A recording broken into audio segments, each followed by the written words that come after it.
Voy a hablar un poco de este contexto, de cómo lo veo de manera muy general, muy sintética, de cómo hoy se habla de la formación docente, del contexto político y social de la formación docente en América Latina, pensando sobre todo en las 3 últimas décadas que vivimos en esta región, que fueron procesos políticos muy complejos, que si aún no es posible hablar de América Latina en el singular, mucho menos se puede hablar después de todos los cambios políticos que vivimos en las últimas décadas. Entonces, si recorremos a los estudios, sobre todo esos estudios producidos por los organismos internacionales, sobre cómo está la formación docente en América Latina, y muchas veces, y nosotros sabemos, es que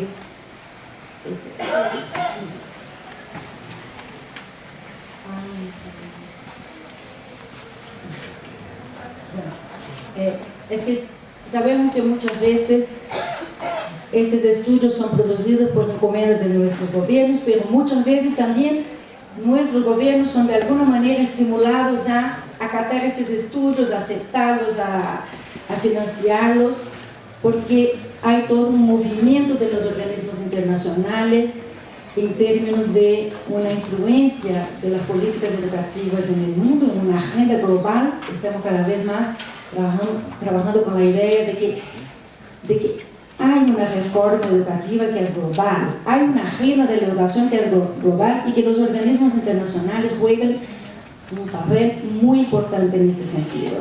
Sobre todo la centralidad que tiene hoy la Organización Económica de Cooperación y Desenvolvimiento, la OCDE. Entonces, en dos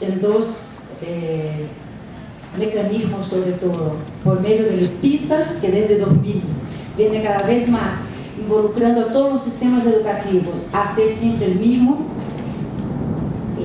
acordando aquí la frase de Simón Rodríguez, y Simón Rodríguez, cuando ha escrito esta frase, que también yo esperaba mencionar más al final de mi ponencia, hablaba exactamente del sistema educativo cuando decía: o inventamos o erramos, o sea, no nos dio otra posibilidad. Si estamos haciendo como lo hace Europa, si estamos cediendo al eurocentrismo, seguro vamos a equivocarnos, ¿no? Y seguimos haciendo. El PISA hoy convoca a todos los países del mundo, incluso de América Latina, los que están en la OCDE y los que no están, a hacer el mismo, hacer con que todos los sistemas educativos reformen sus currículos, organizan sus trabajos, forman sus maestros y profesores en el sentido de obtener los mejores resultados en el PISA.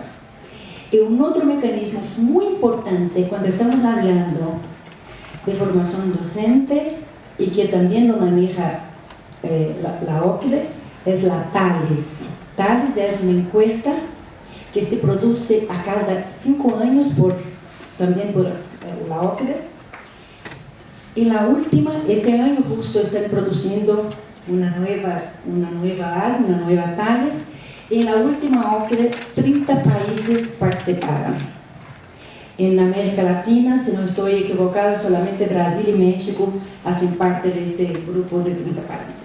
Por eso yo recogí algunos estudios producidos por algunos organismos internacionales, sobre todo por UNESCO, de cómo UNESCO percibe la formación docente en América Latina y cómo lo transmiten nuestros gobiernos, ¿no? Porque lo transmiten muchas veces de una manera muy autorizada, como una síntesis general de cómo estamos. Muchas veces viene uno de afuera decir a nosotros mismos cómo somos y cómo estamos. Entonces existe hoy en muchos países de América Latina una gran participación, ¿verdad?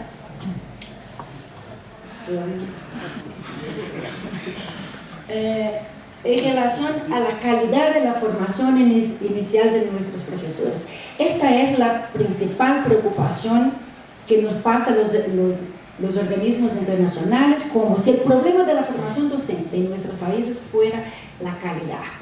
O sea, nosotros ya sabemos que es calidad, tenemos el mismo concepto de calidad. La calidad de un buen profesor en Colombia es la misma de Brasil, es la misma de México, es la misma de Chile, es la misma dentro de Brasil. La calidad de un buen maestro es el mismo para el centro urbano de São Paulo y es la misma de las comunidades indígenas de la Amazonía. Entonces, la gran preocupación es la calidad como si nosotros supiéramos de qué trata. ¿Y qué calidad están hablando? De la calidad que es extraída de los resultados de las evaluaciones estandarizadas que ellos mismos muchas veces aplican a los organismos internacionales o de alguna manera orientan a los países a hacer los suyos. Brasil, Chile tienen muy bien desarrollados sistemas propios de evaluación y que transfiere directamente a la calidad del maestro, olvidando, como nosotros sabemos, aspectos estructurales que son fundamentales para analizar los resultados educativos. Desde el informe Coleman de la década de 60 en los Estados Unidos, sabemos que el factor más importante en el desempeño de los estudiantes es su origen social. Esto no cambia así. Nosotros sabemos, exame tras exame, en Brasil, a cada año confirmamos lo que ya sabíamos desde hace mucho, que los más pobres, que los hijos de padres no escolarizados, que los más negros, los indígenas, son los que van peor en los testes, en los exámenes. Entonces, ¿y cuáles son las críticas en general que estos organismos producen? Que nuestra formación tiene una organización burocratizada, que hay un divorcio entre teoría y práctica, una excesiva fragmentación de conocimiento que se imparte y a la escasa vinculación con las escuelas. Sabemos que estamos hablando de un contexto institucional muy variado. Nuestro contexto institucional, que las instituciones que forman maestros y profesores en América Latina son muy distintas en su formato y en su magnitud. Tenemos alrededor de 6.500.000 docentes en primaria y secundaria en América Latina. De esos, 2.200.000 están en Brasil. Casi 1 millón está en Argentina, 900 millones.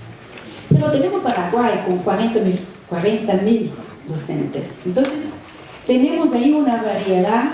Si hablamos de Suriname, que el país tiene menos de 1 millón de habitantes, entonces estamos hablando de un sistema mucho más chiquito. Y que una variedad institucional muy grande, que congrega desde, y puede ser que muchos otros, desde escuelas normales de nivel medio iniciadas en el siglo XIX, una tercerización de la formación docente a nivel superior en algunos países como Uruguay, Argentina, institutos superiores de formación docente, universidades pedagógicas ya con alguna tradición desde los años 60, donde la Universidad Pedagógica Nacional de México tiene un papel muy importante, la Universidad Nacional Pedagógica Nacional de Colombia, Bogotá, y las carreras de formación de profesores en nuestras universidades, en las universidades en general, públicas y privadas. Pero sabemos que, a pesar de la heterogeneidad y diversidad de situaciones nacionales presentes en América Latina y el Caribe, es posible identificar una serie de tendencias convergentes. Nosotros sabemos, y UNESCO también, aunque muchas veces no sean los mismos aspectos que nosotros resaltamos. Y entre los desafíos y dilemas comunes a varios países de la región aparece la preocupación por atraer estudiantes con mejores condiciones para un buen desempeño profesional. Esta no es una preocupación solo de América Latina. Esta es la preocupación que hizo con que la OCDE organizase la TALES, el primer informe que inspira a la OCDE a crear una gran encuesta sobre los docentes en el mundo. Fue justo un estudio sobre atraer, formar y retener a los buenos profesores. Un estudio de 2005. Promover carreras que inciden en el desarrollo profesional y garanticen remuneraciones adecuadas y condiciones para un trabajo docente efectivo y sistemas de evaluación de desempeño basados en estándares. Algunos autores o algunos de esos consultores llegan a decir que a lo largo de estos últimos años en América Latina es que la formación inicial ha tenido resultados más bien mediocres, a pesar de que se le reconoce un papel clave en los cambios y innovaciones. Tenemos que pensar sobre esto, sobre esta baja autoestima que nosotros pensamos desde nuestro trabajo, desde nuestras identidades, siendo evaluados por criterios de afuera. Porque ¿qué criterios son esos que nos llevan a pensar que nuestra formación está mediocre? ¿De qué estamos hablando? No quiero decir con esto que no tenemos problemas, tenemos muchos problemas en la formación docente. Pero ¿cómo estamos mirando estos problemas? Cuando adjetivamos de esta manera los resultados que tenemos como formadores de formadores, nosotros que estamos en las universidades involucrados, yo trabajo hace 27 años en una universidad federal en el curso de formación de profesores en pedagogía, en licenciatura, en maestría, doctorado en educación. ¿Cómo podemos aceptar que estas evaluaciones sobre nuestro trabajo lo discriminen de esta manera? Tenemos que pensar con qué valores estamos siendo evaluados, estamos siendo juzgados. ¿Dónde está el problema? Un entorno profesional que presenta dificultades a la hora de retener a los buenos maestros y profesores en la docencia. Los nuevos docentes son vistos como deficitarios bajo las expectativas respecto a su desempeño, y las expectativas sobre el trabajo de los docentes solo amplían el mundo. A cada nueva ley de la educación en cada país, pueden reparar desde cada uno de sus países, se amplía el trabajo de la escuela, el alcance de la escuela y el trabajo del profesor. Cada vez más la responsabilidad sobre el profesor ha crecido, aumentado. Son escasos los estímulos para que la profesión docente sea la primera opción de carrera. Esto tiene que ver con las condiciones de trabajo inadecuadas y una serie de problemas en la estructura de remuneraciones e incentivos. Obvio, la gente no va a buscar una carrera que paga muy mal, donde uno trabaja mucho. O sea, el mercado laboral es muy importante en el momento en que optamos por hacer una otra carrera en nuestras vidas. ¿Y qué dicen los maestros? Hicimos una gran encuesta en Brasil, en 7 estados del país, una muestra en 7 estados del país, donde investigamos en aula más de 8.000 profesores de educación infantil, enseñanza fundamental y enseñanza media, que en Brasil no tenemos más esa configuración de primaria y secundaria. Y desde ahí, con las respuestas a un survey, un cuestionario que estos docentes respondieron face a face en una entrevista, nosotros intentamos producir un indicador que nos ayudase a pensar algunas características del trabajo docente, desde buscar otros referentes para evaluar el trabajo docente. Entonces buscamos construir un indicador que llamamos de preparación para la inserción en la carrera, porque se habla mucho de esto, que el problema de la formación está justo ahí, en este pasaje del curso de formación hasta los primeros años de ingreso en la carrera. Entonces preguntamos sobre estos componentes: manejo de la disciplina, evaluación del aprendizaje, comunicación con los alumnos, comunicación con las familias, trabajo en equipo, colaboración con los colegas, dominio de los aspectos de la unidad educativa, planeamiento de las actividades, conocimiento cómo los jóvenes y crianças aprenden y desarrollan. y conocimiento sobre salud, cuidados y necesidades básicas, llegamos a que hay una mayor preparación de los profesores en lo que se refiere a las relaciones humanas interpersonales, cuando miramos los resultados. Ellos se sienten muy preparados en esos aspectos, por ejemplo, como comunicación con los alumnos, comunicación con los padres, las familias, pero ven que no son así también muy preparados. Algo alrededor de 25%, 17%, 22%, que es sobre la parte que nombramos didáctica, que sería manejo de la disciplina, solamente 6%, evaluación del aprendizaje, 6%, el dominio de los aspectos de la unidad educativa, unos 6%. O sea, este maestro se siente poco preparado, se sentía poco preparado, porque la pregunta es, ¿cómo usted se sentía cuando ingresó en la carrera?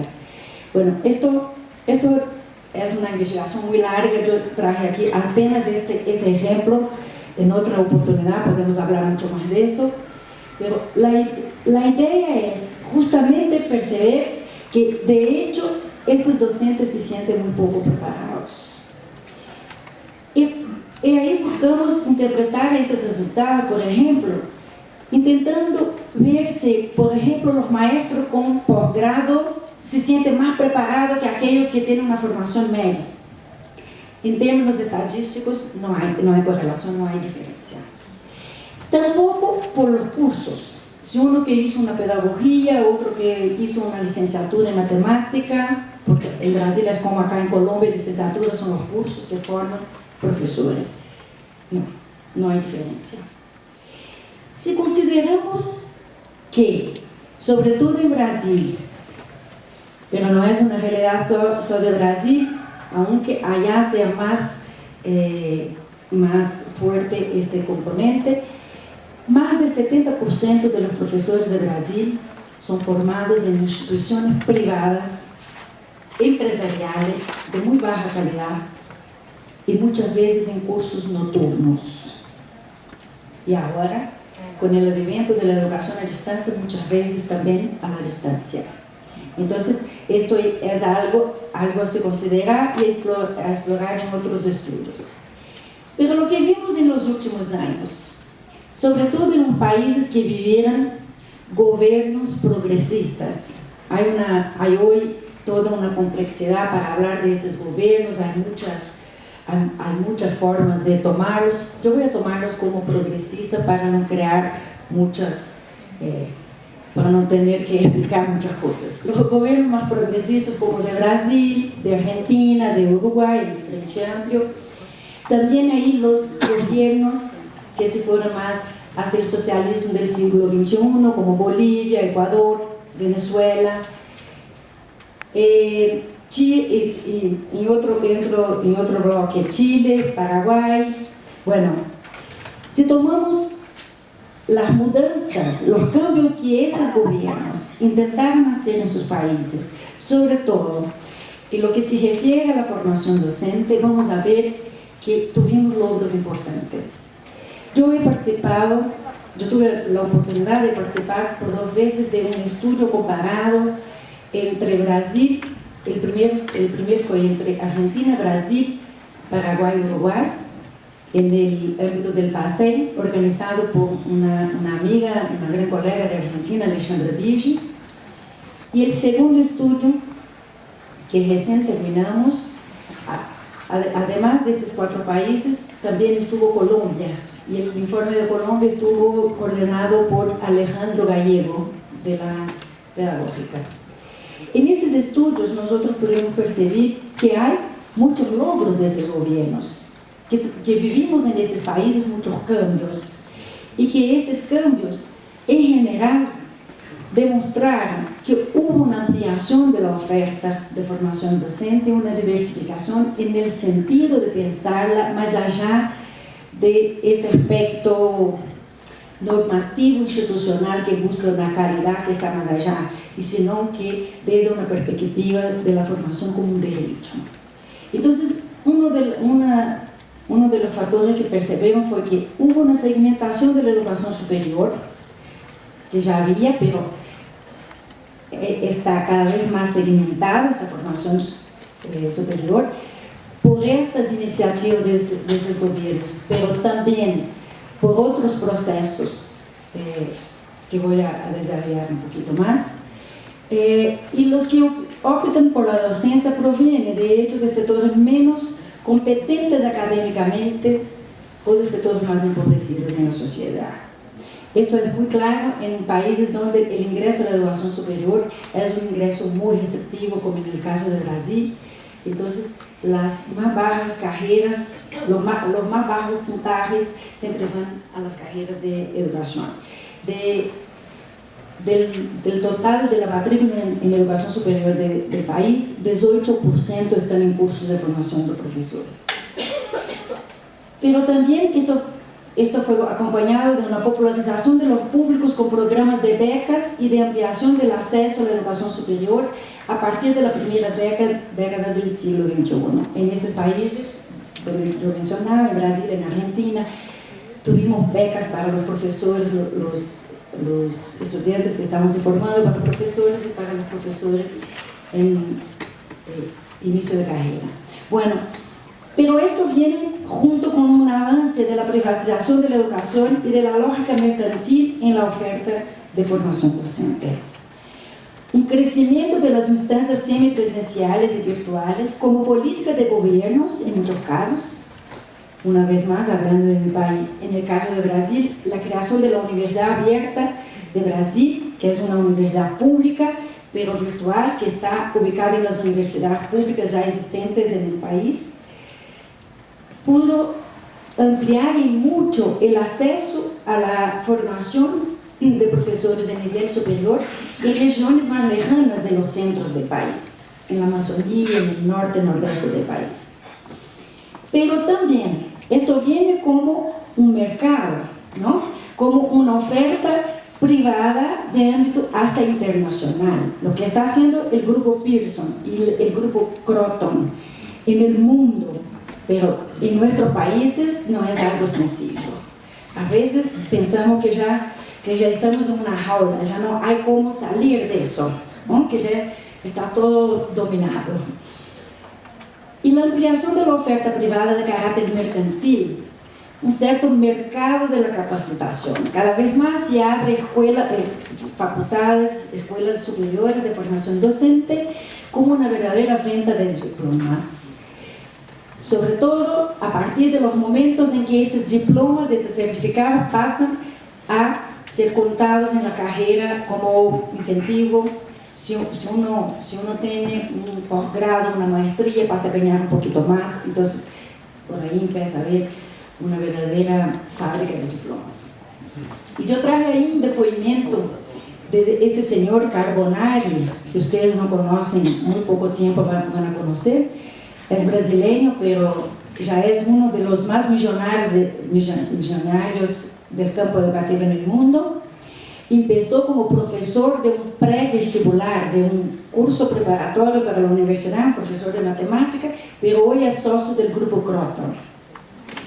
Fue el dueño, el fundador de la Anhanguera, que es una de las instituciones privadas de mayor alcance en el país y de estas fabricaciones de diplomas.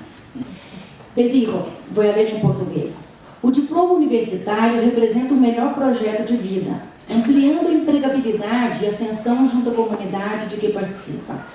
Além do mais, vamos tornar possível que pessoas que trabalham o dia todo tenham condições de estudar à noite, ou pelo ensino online.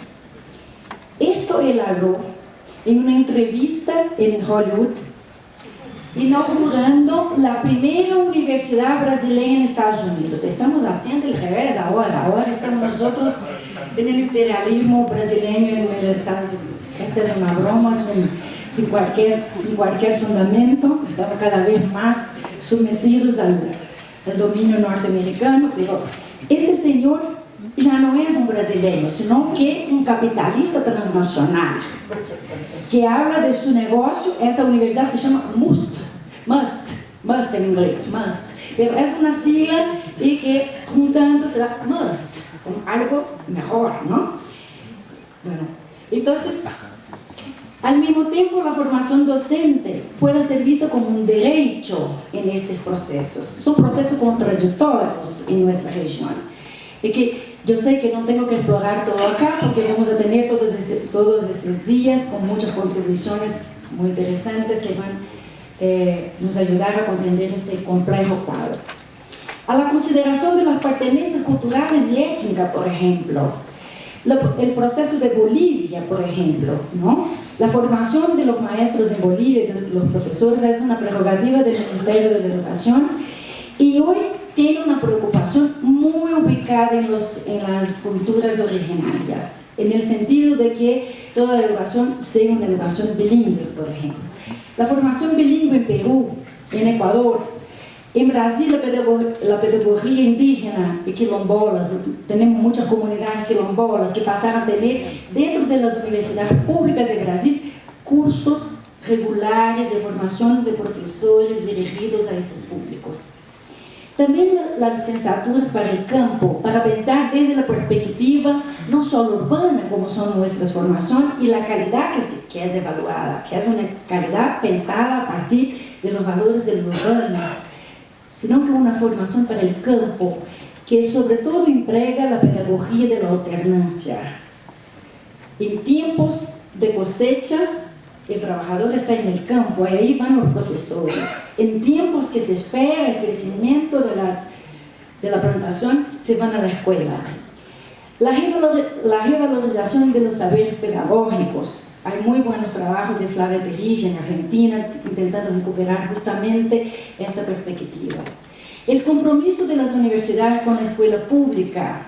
Hay muchos programas hoy en nuestros países que involucran la escuela pública a los temas de la universidad. El trabajo colaborativo entre investigación académica y práctica docente. Bueno, ahí llegamos a pensar entonces en estos 10 minutos finales, ¿qué relaciones tiene todo esto en ese complejo contexto social y político que vivimos en esta región con el pensamiento crítico social?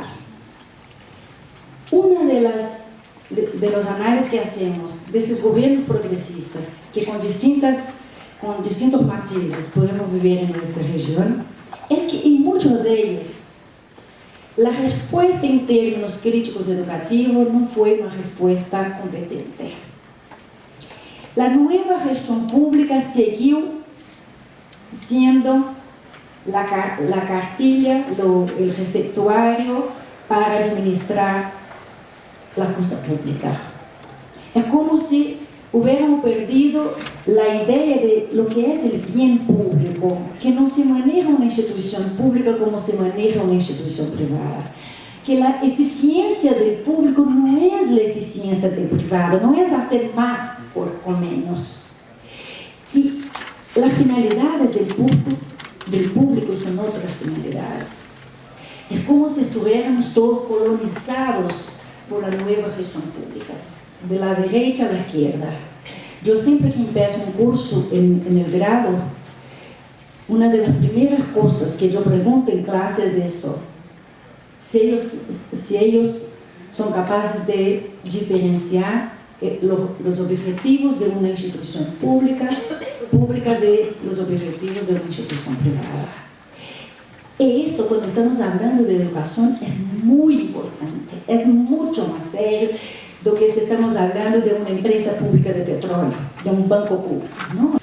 Y comparando Illich y Paulo Freire, aunque yo concordo con ella, que Paulo Freire de alguna manera, la interpretación del pensamiento de Paulo Freire sobre todo, pero él también, ha de alguna manera desmerecido un poco el papel, la proeminencia, la importancia que tiene el profesor en el proceso educativo, pero esto es otro debate que puede tomar muchas horas. Ella va a decir que contrariamente a Illich, Freire nunca ha hablado mal de la escuela. A despecho que Freire tenga sido mucho más incorporado, sobre todo en su país, en la educación informal, por todos los procesos políticos que vivimos, do que en el sistema formal regular de la enseñanza. Freire ha valorizado la alfabetización, ha valorizado los procesos educativos formales como un proceso donde uno toma, absorbe, conoce la cultura del otro, la cultura dominante, justamente para poder contestarla, criticarla, y por eso esa acción dialógica es algo muy importante y que nosotros tenemos que recuperar. Entonces, a mí me parece que en este momento llegamos a un estado, sobre todo por todos los cambios más recientes que estamos viviendo en nuestra región, que justamente tenemos que pensar, interpelar un poco más estas soluciones, esas respuestas fáciles que yo traje al principio, de que nuestro problema de la formación docente es la calidad. ¿Qué calidad estamos hablando? ¿De qué sociedad estamos hablando? Estamos hablando de América Latina en un momento en que ya no aceptamos un pensamiento eurocéntrico, ya no aceptamos copiar, ya no aceptamos otro camino que no inventaron. Ya es hora, como decía Quijano, de dejar de ser lo que no somos. Hay que pensar nuestros procesos a partir de nuestras realidades. Hay que pensar nuestras contradicciones, nuestros problemas a partir de nuestra realidad, porque es nuestra realidad que va a nos dar la capacidad de tener autonomía para resolverlos a nuestro modo, y no copiando al otro, y no negando al otro totalmente y no poniendo otra cosa en el lugar. Estamos ahí en una encrucijada. Es el momento de justamente buscarnos en nuestras tradiciones. El tema de las tradiciones y horizontes de la formación docente, el pensamiento crítico, está perfecto para esta escuela. Estamos justamente en el momento de buscar en nuestra historia, en nuestra tradición, en nuestras tradiciones, lo que fue olvidado, lo que fue negado. Estamos a 100 años de la reforma de Córdoba y muy poco avanzamos en los planteos que ponía el movimiento de Córdoba hace 100 años. Estamos justo en la hora de acordarnos para una hora latinoamericana. Y para no dejarlo solamente así, quiero decir que veo algunas semillas, así, algunas semillas plantadas, algunas luces en el horizonte. Algunas experiencias como esta de Claxo. Claxo es un espacio de los más valorados en ese sentido. Yo que acompaño Claxo hace más de 30 años, sé que él fue y sigue siendo un espacio del pensamiento crítico, de la resistencia intelectual latinoamericana. Y por eso Claxo es un patrimonio nuestro, un patrimonio de nuestra región, y tenemos que tenerlo muy claro entre nosotros. Además de este espacio tan importante que está constituyendo Claxo con estas escuelas doctorales, tenemos la experiencia de la Red Latinoamericana de Estudios sobre Trabajo Docente, que está también organizada en Colombia, está organizada en varios países de América Latina, y que este año cumple desde 9 años. Una red que fue justamente creada para pensarnos la condición docente, las políticas educativas a partir de nuestras propias condiciones. Entonces, hay que pensar y buscar soluciones a partir de dónde estamos, de lo que hacemos, de nuestro diálogo entre nosotros, entre nuestras semejanzas y diferencias. Una otra iniciativa muy importante que yo quería subrayar entre tantas es una iniciativa que empezó con una otra red muy importante, que es la red Quipus, una red de universidades pedagógicas que ha articulado una idea de un doctorado latinoamericano en educación que sigue en Brasil, sigue en México. Rosa fue y sigue siendo una de las compañeras en las cuales trabajamos juntos en este doctorado, y que este doctorado justamente fue creado para dar una respuesta en este sentido: doctorar a los formadores de formadores, incidir sobre la formación de quien está trabajando en las facultades, los institutos, las escuelas que forman profesores en América Latina.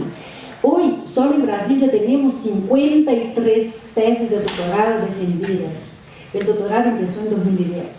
Y tenemos muchos estudiantes de varias partes, de Colombia, de Perú, de Argentina, de Chile, de varias partes.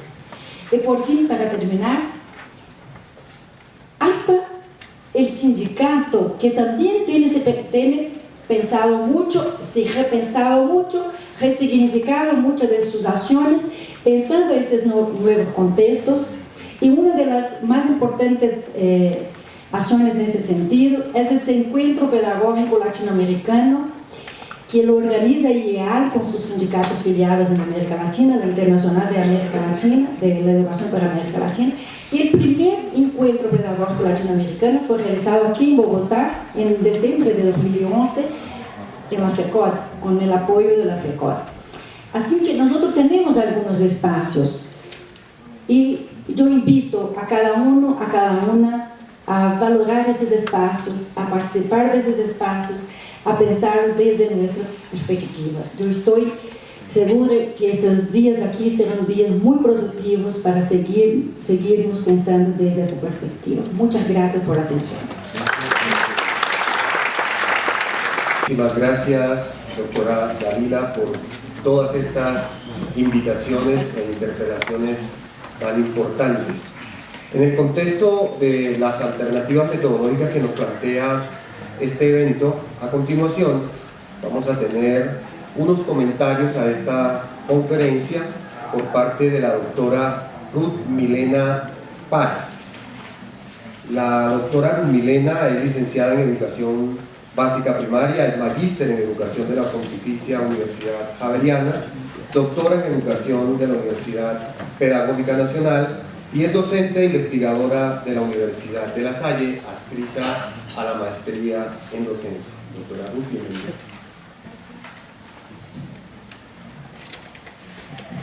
Aló, muy buenos días. Muchas gracias, Dalila, por acompañarnos. Estábamos muy a la expectativa de tu entrada en este marco contexto político de la formación docente y el pensamiento crítico de nuestra región. Tengo 3-4 asuntos para, como tú dices, seguir conversando. Quizás en algunos planteé y deje algunas preguntas para seguir pensando. Uno, y es justo con el que tú finalizas, relacionado con la necesidad de reconocer esas tradiciones nuestras relacionadas con el campo de la formación docente y en ese campo con todo lo que tiene que ver con esos conceptos de calidad de educación. Colombia lleva 30 años, desde la Ley General de Educación del año 1994, ausente de la enseñanza de la historia. Fue sacada esta disciplina para fusionarla con otros elementos que se pretendían en su momento necesarios, la democracia, formación en valores, economía, y una mezcla en contraste con perfiles de docentes que no están preparados para esa, digamos, no tanto interdisciplinaridad, sino mezcolanza de asuntos, con generaciones de familias y de jóvenes que no saben por qué un festivo es festivo, que no saben por qué hay detrás de un 20 de julio una independencia de un país, sino que está apenas el juego por, oh, hoy es festivo, pero no hay más allá de eso. Este es un ejemplo de lo que ha circulado. Hay ya tensiones y hay historiadores que han empezado a poner de nuevo el tema en el Ministerio de Educación y donde corresponde para que este asunto sea revisado. Pero ese es uno de los temas que de alguna manera revela cómo también la docencia ha perdido de vista no solamente las tradiciones de un país, sino también su propia tradición como ser docente, como historia en educación. Y me alegra muchísimo que traigas a colación a Simón Rodríguez y que venga también con Pablo Freire, porque pues sin duda son, digamos, de los personajes, de aquellos que hay que volver a estudiar, volver a la historia para estudiar. Ese es un primer punto.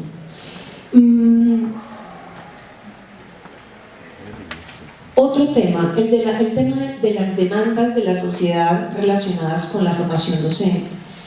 Yo veo que hay demandas directas, digamos, y a otras indirectas. Directas, formales, sobre el trabajo docente, cosas que se le piden a los docentes formalmente, hay que, versus posibilidades reales para que esa demanda sea cumplida. Peticiones relacionadas con la calidad de su formación versus la baja calidad también en ofertas de formación en muchos casos, y que por la ligereza, como también lo mencionabas con el caso de Brasil, terminan siendo superficiales y mercantilizadas. Creo que ese es otro escenario importante donde nosotros también acá estamos de alguna manera inmersos. Otra tensión, demandas externas formales versus el insuficiente apoyo y reconocimiento social al docente. Se pide mucho, pero ese docente no es reconocido socialmente en su ser y en su poder en un escenario público y político también. Y aquí yo no quisiera que se me quedara por fuera un tema importante, que creemos que la formación de docentes que hacen nuestras universidades y nuestras instituciones, adolecemos todavía de una formación política, de una formación del docente político. Y eso hace que a su vez nuestra mirada crítica sobre los fenómenos sociales, los cercanos y los lejanos, sea muy pobre. Realmente no tenemos muchas voces de docentes en nuestro país y en nuestra región, docentes que tengan una voz fuerte, con un reconocimiento debido. Tenemos una hipótesis en nuestro grupo de trabajo de formación docente y pensamiento crítico, muy seguramente a que nosotros mismos adolecemos de un pensamiento crítico por haber, entre otras cosas, dejado de estudiar ciertos asuntos, de reconocer nuestra propia historia y de tener una mirada más política y más crítica de las cosas. También hay demandas no formales. Yo, digamos, leyéndote, escuchándote ahora, veía que están las demandas de las instituciones, de los gobiernos, pero hay unas demandas que hace la sociedad que son indirectas. Las familias están demandándole cosas a los maestros sin decirle hay que hacer. Desde temas de crianza, los maestros ahora tienen que atender, es decir, cosas que antes hacía la familia relacionadas con los hábitos del cuidado, hábitos de higiene, hábitos de sus relaciones cotidianas, humanas. El maestro pues ahora tiene que asumirlas, es decir, las asume de suyo como otro asunto que le corresponde además de los propios. Bueno, ese es otro, el de las demandas. Está uno que tengo acá, el tema de las competencias esperadas a los docentes. Creo que en general en América Latina todos esperan o hablan en sus documentos sobre las competencias de los docentes, y en esas búsquedas hay unas buenas prácticas para ser docente, documentos ya donde dicen las buenas prácticas para ser un buen docente. Bien, creo que aquí, y yo quisiera tomar aquí con Freire, más a propósito de sus cartas a quien pretende enseñar, dos tal vez asuntos que nos deja allí para seguir pensando. Uno, y es como el ser del docente, el espíritu del docente,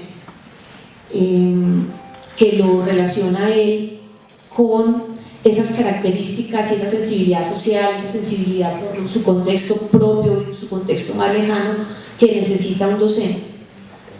Y el otro elemento también nos deja ver allí es el de las o habilidades, no habla de habilidades, pero o unas capacidades o unas, no habla tampoco de competencias, pero dice un docente necesita leer, un docente necesita tomar nota, necesita estar alerta, necesita ir más allá de lo que tiene ante sí, necesita indagar, incluso habla de tener diccionarios específicos para ciertos asuntos, de recorrer y conocer los barrios.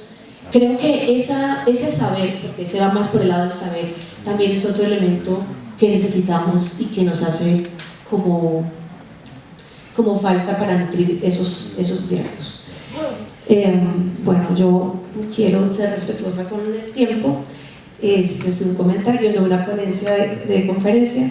Entonces, creo que dejo ahí un punto que me llama mucho la atención, el tema de la participación de la familia en el sistema escolar. Creo que ese lugar que sea, es decir, aparece como lo obvio, también desde los escenarios de formación a docentes ha sido descuidado. O sea, la educación familiar se le dejó a los trabajadores sociales, a los, bueno, ya desde la parte más teórica, a sociólogos, de pronto a los psicólogos, pero el maestro desde lo que le corresponde, y no es para que sea una carga nueva para él, sino para que desde los escenarios de formación también se pueda considerar ese tema.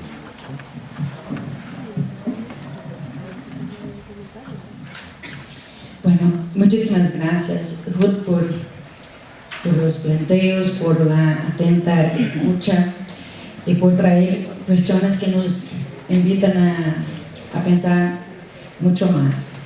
Yo voy a empezar por la última.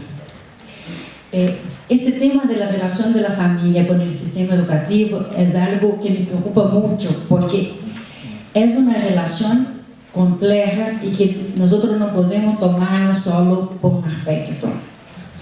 Por un lado, hay toda una campaña, un trabajo que tiene mucho que ver con la Choice School, con una idea de que el sistema educativo, mismo el sistema público, tiene que ser un sistema segmentado, estratificado, que ofrece escuelas diferentes para públicos diferentes. En este sentido, la familia tiene un rol muy importante, porque son los padres, son las familias que van a exigir una escuela mejor para sus hijos, y este mejor muchas veces es orientado por lo que dice la prensa, los periódicos, por los carteles que se ponen afuera de la escuela con los índices de las evaluaciones estandarizadas. Esto ha pasado en mi estado, en Brasil. En Brasil los estados son relativamente autónomos en materia educativa. En mi estado, nosotros vivimos en el gobierno anterior una política de responsabilización, de accountability, que ponía un cartel así del tamaño de esta pared, con la evaluación del IDEB por las disciplinas por cada año en la escuela, para que las familias puedan elegir. Este es un mecanismo de mercado, algunos autores llaman de casi mercado, y esto, en algunas investigaciones que tenemos conocimiento en Brasil, tiene demostrado para nosotros que es algo un poco artificial, que las familias en Brasil no tienen en cuenta esto, que todavía no asumieron todavía esta cosa de, ay, voy a elegir la mejor escuela para mi hijo. Sigue eligiendo una escuela que está más cerca de su casa. Pero no es esto que pasa en Inglaterra. En Inglaterra yo viví esa experiencia como madre. Yo llegué con mi hija estaba en el 11º año, es el año en Inglaterra, en Londres, que se hace ese examen más importante. En la 6ª escuela que yo intentaba poner mi hija, ahí ya con un pedido en la justicia, porque yo tenía este derecho, la directora me dijo, mamá, entonces vamos a hacer un acuerdo, así ya me infantilizando, como, ay mamá, vamos a hacer un acuerdo. Tu hija puede seguir el año, pero el día del examen, ella puede venir a la escuela, pero sigue en el patio, no puede hacer el examen. Yo dije, listo, no tengo nada que ver con esto, el fin del año me vuelvo a Brasil, que me importa cómo mi hija sale en un evento, en un examen estandarizado de Inglaterra. Entonces, eso es algo de afuera, eso es algo que quieren implantar entre nosotros. Y desde mi punto de vista, en Chile es el país donde esto se ha desarrollado más. En Chile, sí, las familias van a la calle para decir, no queremos que cambie el sistema de subsidio, porque queremos seguir eligiendo a las escuelas de nuestros hijos. El otro lado que podemos pensar esta relación de la escuela con la familia es que eso que decía Ruth, de que hoy los maestros tienen que hacer cosas que antes las familias hacían. Yo me pregunto si hoy estos maestros hacen cosas que antes las familias debían hacer, pero no hacían. Porque ¿de qué familias estamos hablando? Las familias que hacían la higiene de sus hijos, que cuidaban a sus hijos, siguen cuidando, son las familias medias, son las familias de camadas medias que van a la escuela pública. Estos problemas que tienen los maestros hoy, mucho de la amplificación del trabajo de los maestros, tiene que ver con los nuevos públicos escolares. A partir del momento que los pobres llegan a la escuela, los pobres llegan a la escuela en la condición que ellos están, en la condición de pobreza, de mamás que no les cuidan porque trabajan demasiado, muchas veces de crianças que no tienen mamás en casa, son criadas por una abuela, una tía, crianças que muchas veces no conocieron a sus papás. ¿De qué familias estamos hablando? Y no estoy diciendo que es Ruth que habla esto, porque esto está en nuestras investigaciones. Los maestros el tiempo todo se quejan de que están haciendo cosas que uno tiene que hacer en su familia. Y nosotros siempre les preguntamos, ¿de qué familia estás hablando?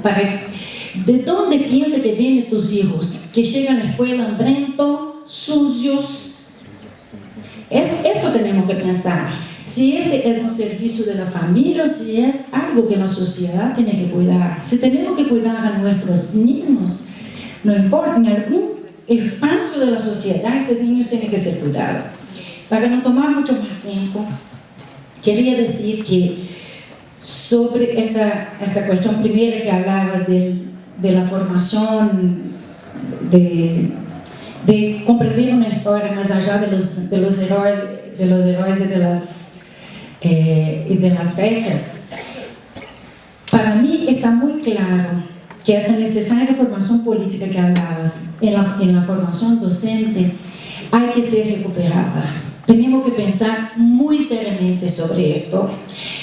No podemos ceder a toda esta panacea sobre el currículo de la formación de educación, de la formación de formadores, de profesores y de maestros, pensando desde los exámenes del PISA, de las competencias, que nuestros niños tienen que saber matemática, más la lengua materna.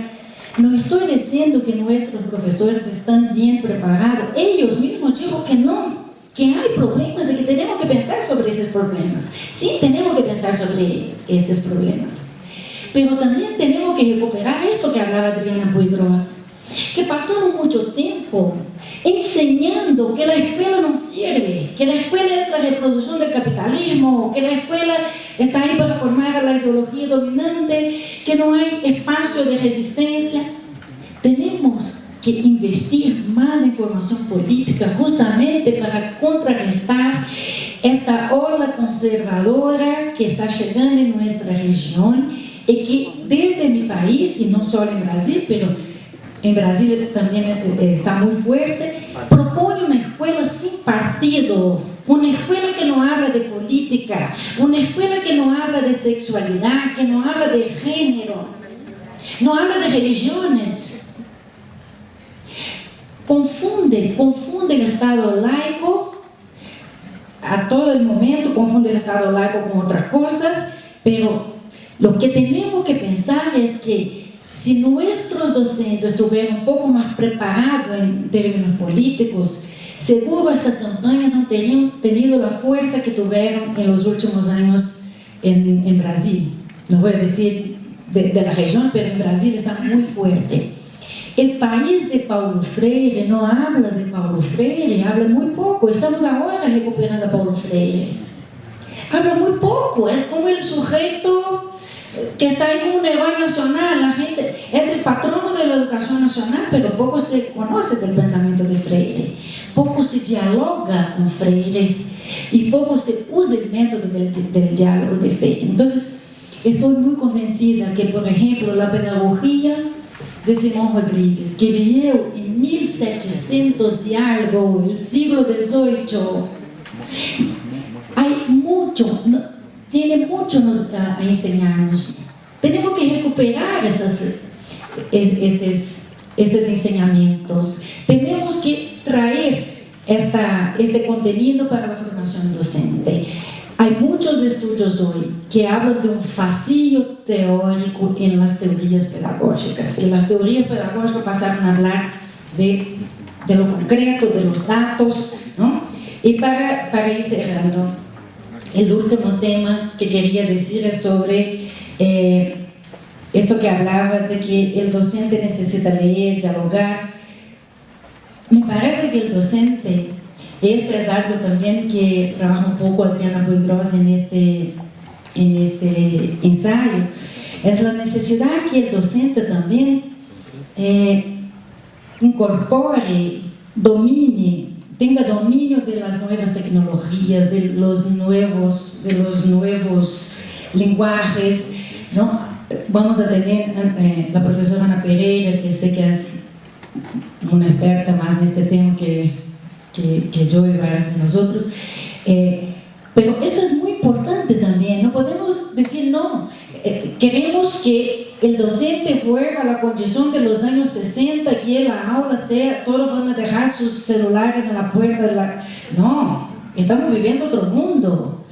Hoy muchas veces estoy en aula, olvido una fecha y alguno que está ahí, profe, en 1968, así, están todos conectados todo el tiempo. Y nosotros no podemos decir, no quiero vivir esto.